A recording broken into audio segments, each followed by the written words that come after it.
Observe without revealing. The first cold law of clarity. In a world full of masks, the most dangerous thing you can do is show your face too soon. The first law of surviving false friends, silent traitors and manipulative allies is not confrontation, it's observation. But not just any kind of observation. Cold, patient, strategic. This is the first step to reclaiming power in a world built on emotional illusion. We are taught to believe that vulnerability is strength, that honesty will protect us, and that authenticity will attract the right people. And sometimes it does, but not always.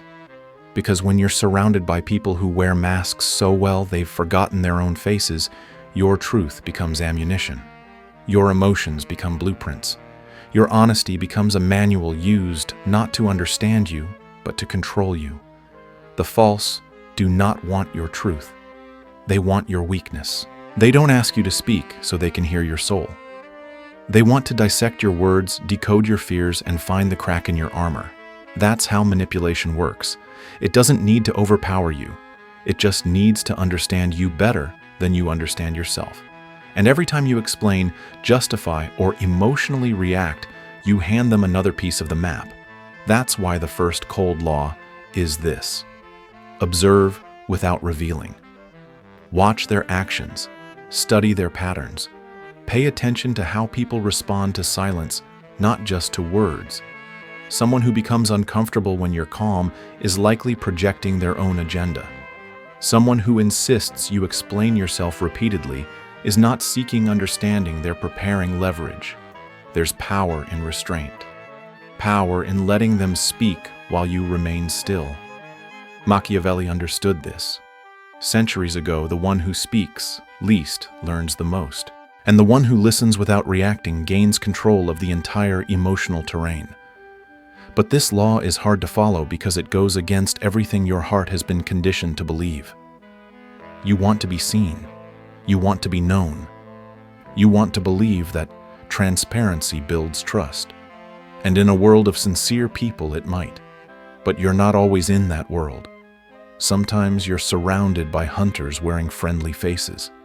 And if you speak too soon, they won't thank you for your honesty. They'll use it to light torches and burn your inner refuge. This is why calm is threatening. Silence is provocative. And indifference, when placed correctly, becomes the most powerful signal in the room. Understand this. You do not owe your inner world to those who haven't earned their place in it. Just because someone listens doesn't mean they deserve to hear. Just because someone asks doesn't mean you have to answer. Let them show who they are first. Let them exhaust their performance. Let them reveal whether they are present to connect or to collect. This law isn't about becoming cold-hearted. It's about becoming clear-minded. It's about delaying expression until the environment is safe. It's about preserving your energy, your truth, your clarity until the room proves it can hold it. So, learn to master the stillness. Let people underestimate you. Let them fill the silence with noise while you sharpen your perception. You don't need to defend your vision. You don't need to prove your worth.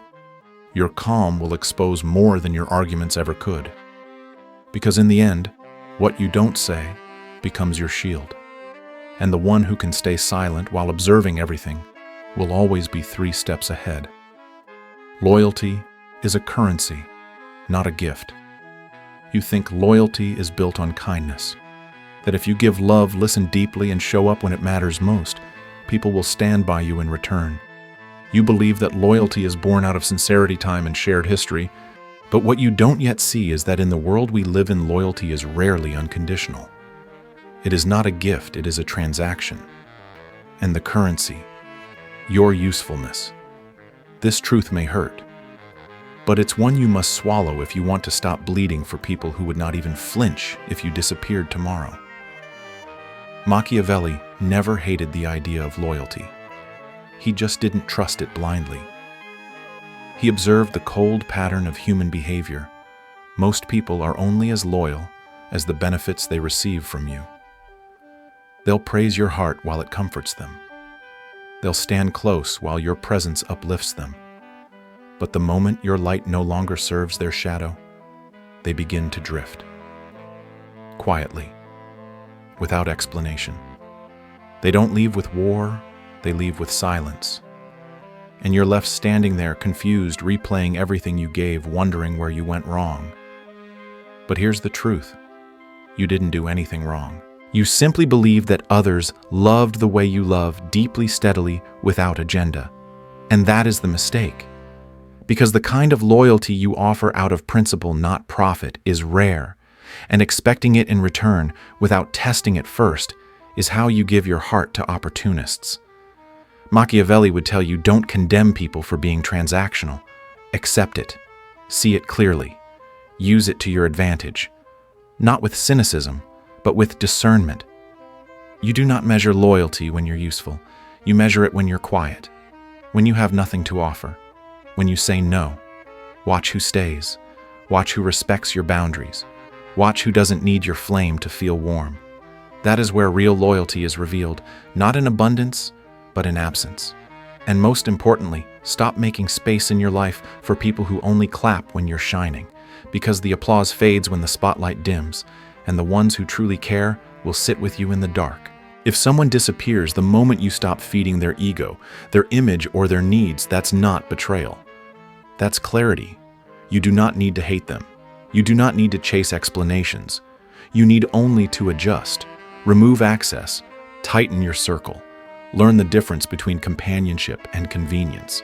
Loyalty must be tested in silence, in time, in distance, and never granted prematurely. You do not build alliances with words. You build them with storms, those seasons when things are hard, when you fall, when you're no longer beneficial. That's where bonds either break or become unshakable. So stop confusing politeness for loyalty. Stop mistaking admiration for commitment. Stop offering permanent trust to people who've only passed temporary tests. You are not cold for withholding your inner world until it's earned. You are wise. You are not arrogant for expecting reciprocity. You are clear. You are not difficult for demanding depth. You are protecting your soul. The truth is, people don't betray you. They reveal themselves. And every time they do, they hand you a gift, the gift of seeing them clearly. So hold your loyalty like gold. Don't spend it on anyone who hasn't paid in honesty, consistency, and time. Loyalty isn't a feeling, it's a pattern of behavior over time. It's what someone chooses when you're no longer useful, no longer easy, no longer impressive. And those who prove it quietly, steadily, when no one's watching, those are the ones you build with. Everyone else, let them go, not with bitterness, but with quiet strength. Because loyalty given too freely invites betrayal. But loyalty tested, earned, becomes the foundation of unbreakable trust. Your light reveals their darkness. And that's why they turn cold. You think that growing, healing, succeeding will inspire those around you. You think your light will warm the people you love. But one of the hardest truths you will ever face is this: your light does not always inspire. Sometimes it provokes. And it has nothing to do with arrogance or pride. It has everything to do with what your growth reflects back to those still hiding from themselves. See, not everyone hates you because of what you've done. Sometimes they resent you because of what you've become. Your calm reveals their chaos. Your discipline reminds them of their excuses. Your self-respect mirrors the ways they've betrayed themselves. And you're confused. You're heartbroken. You wonder, why did they change? Why do they pull away now that I'm finally rising? You try to become smaller, softer, more pleasing. You start to dim your glow, thinking maybe that will bring them back. But the truth is, they were never uncomfortable with your ego. They were uncomfortable with their own reflection. Machiavelli understood this long before modern psychology gave it a name. He knew that power doesn't just create fear, it creates projection. And people project what they cannot accept within themselves. So when you shine too brightly, you don't just light up the room, you expose every shadow people have been trying to hide. Your success becomes an accusation. Your joy becomes an offense. Your peace becomes a confrontation they never asked for. You didn't ask to be a mirror, but your presence becomes one. They might not even realize what's happening. They say you've changed, that you've become distant or cold. But in reality, you've simply stopped shrinking, and your confidence disrupts the dynamic they were comfortable with, one where you doubted yourself, where they could feel superior, where their own flaws weren't so obvious. This is why some smiles vanish when you evolve, why some friendships decay not after betrayal but after transformation. Because you've stepped out of the version of you they could manage and into the version they can no longer recognize. You must understand this. Not everyone will celebrate your elevation. Some will quietly hope for your collapse, not out of cruelty, but because your rise challenges everything they've accepted as normal. And if you're not careful, you'll try to shrink again. You'll make yourself palatable. You'll silence your wins. You'll apologize for your glow. Don't. Never dim your light to soothe the insecure. Never apologize for outgrowing the spaces that kept you small, because those who truly love you will never need you to dim to feel okay in your presence. Real ones don't compete, they celebrate. They don't flinch at your evolution, they rise beside it. Machiavelli didn't care to be liked, he cared to be lucid. He knew that standing firm in one's power was a risk, but he also knew appeasement is not peace. It is silent self-betrayal. You do not owe your light to anyone's comfort zone. You do not need to explain why you've changed.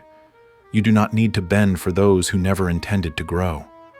Your elevation will always reveal who was really for you and who was just around for the version of you they could tolerate. And when that revelation comes, don't be angry.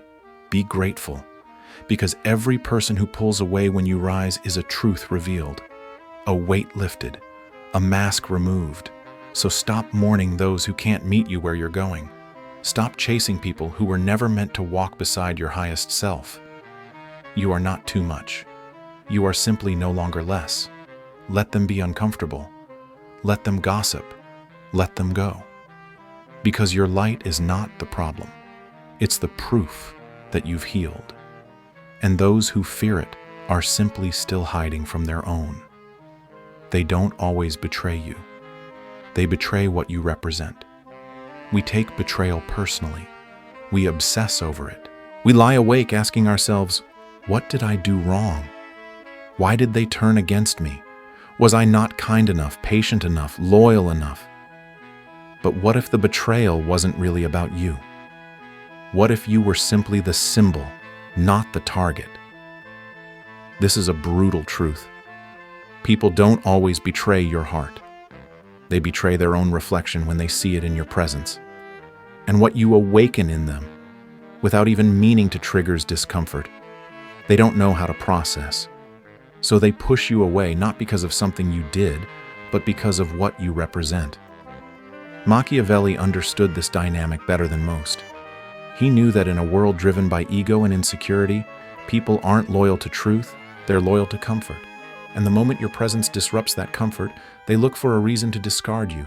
Not because they hate you, but because you remind them of who they're not. You didn't break them. You just stopped fitting into the illusion they'd built to protect their ego. Your strength challenges their weakness. Your self-control reveals their chaos.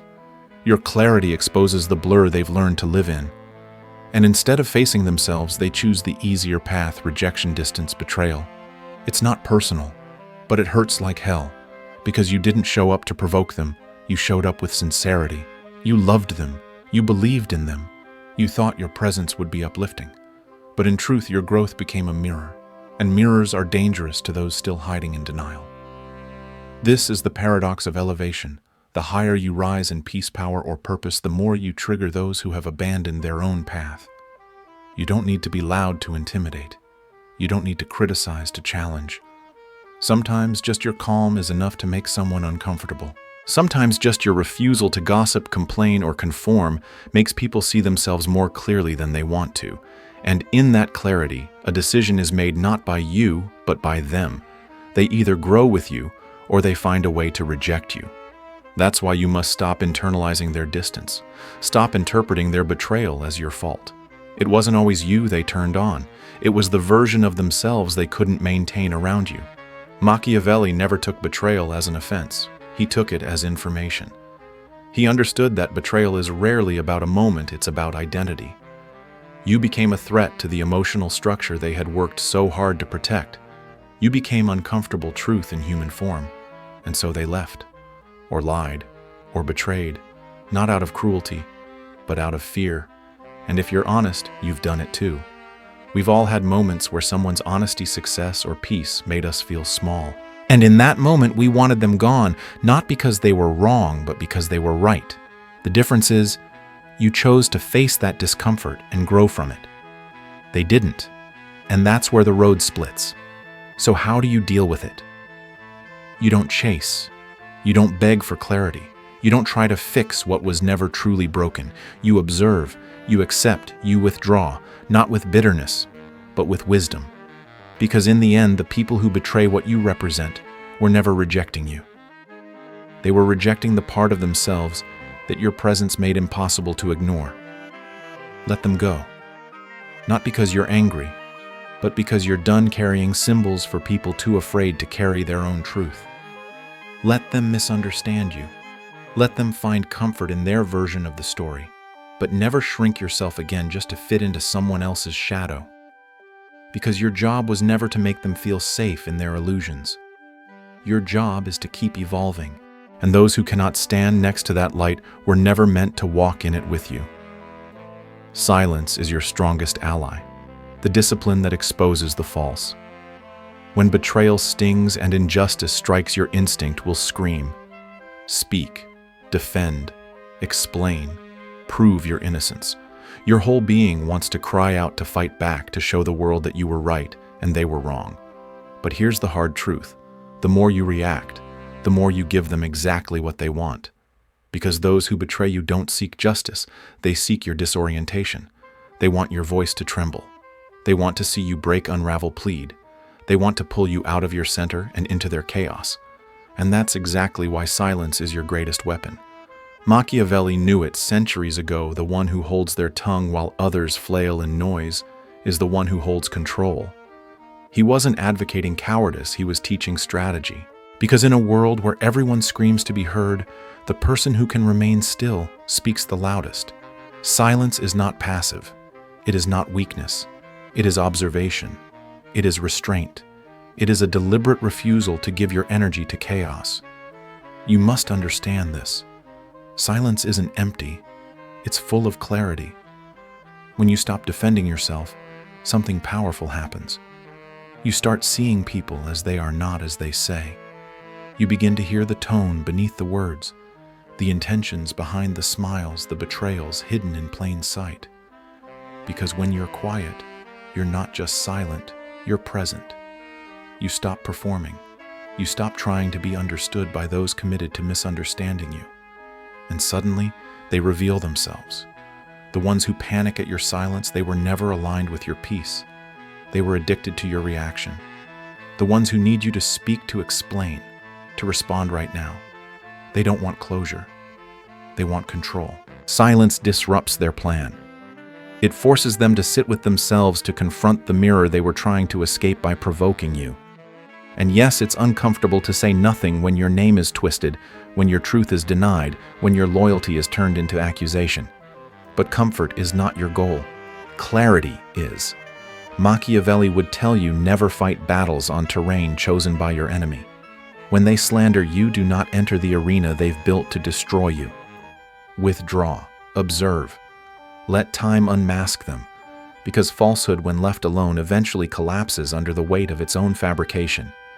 And when the smoke clears and your silence remains intact, your dignity will speak for itself. You don't need to prove your side. You need to preserve your soul. That is the discipline of the wise. That is the art of power through stillness. But make no mistake, silence is not avoidance. It's not emotional suppression. It's precision. It's knowing that not every truth needs to be shouted. Not every betrayal deserves a response. And not every insult is worthy of your energy. Sometimes the most powerful thing you can do is nothing at all. Not because you are numb, but because you are anchored.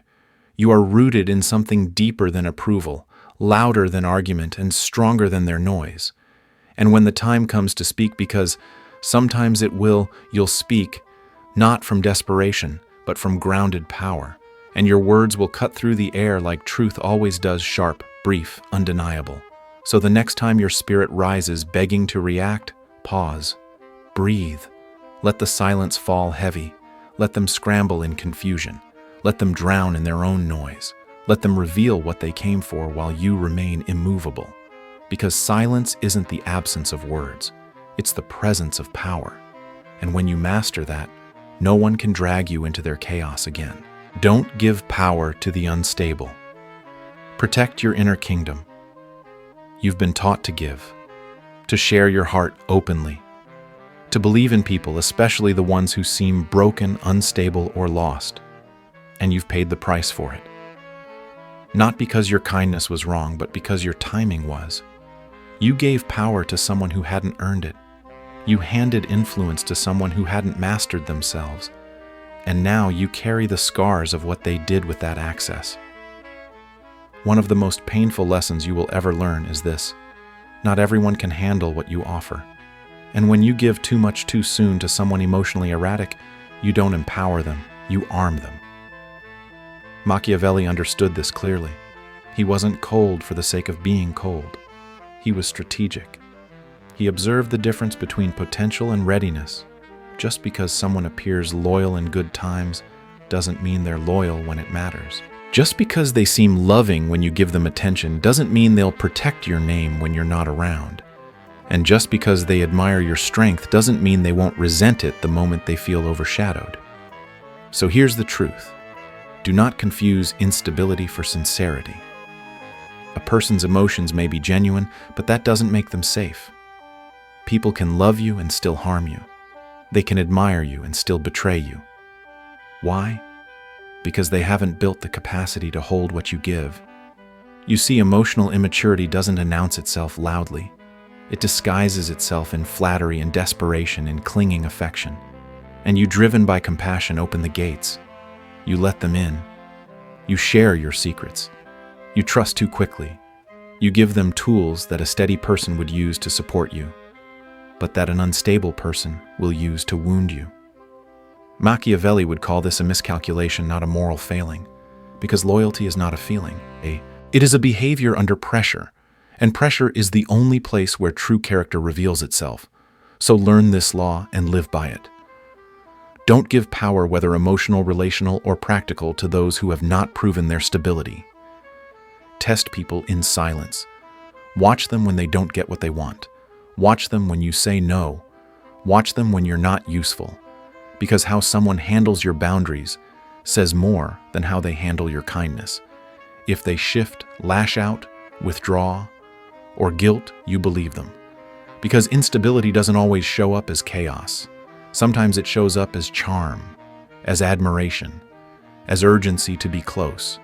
But the moment you stop feeding their emotional hunger, the mask slips and you see what's real. You're not cruel for pulling back. You're not heartless for protecting your peace. You are responsible for your energy, your time, your mental clarity. Let this sink in. Your inner world is a kingdom, not a playground, not a rehab center, not a stage for others to perform their trauma.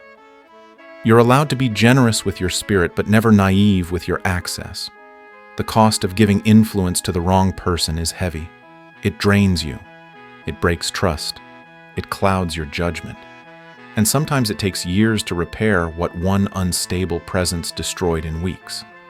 So start screening people not by how they make you feel in the moment, but by how they carry themselves when no one is watching. Stability isn't loud. It's quiet. It's consistent. It's how someone respects your boundaries even when they don't benefit. If they've never faced themselves, don't expect them to protect you. If they've never carried their own emotional weight, don't hand them yours. Give access with patience. Give trust in layers. And remove both quietly the moment you see the signs. This isn't cruelty. This is clarity. And clarity in a world full of emotional chaos is your first act of love for yourself. Coldness is an act of compassion toward yourself. They told you to always forgive, to keep your heart open, to understand everyone's pain even when that pain spills into your life like poison. They told you that being loving means staying soft, that being kind means being endlessly available. That true strength is the ability to endure, to carry, to absorb the chaos of others in silence. But they never told you. This sometimes the kindest thing you can do for yourself is to walk away in silence. You're not cold because your heart closed.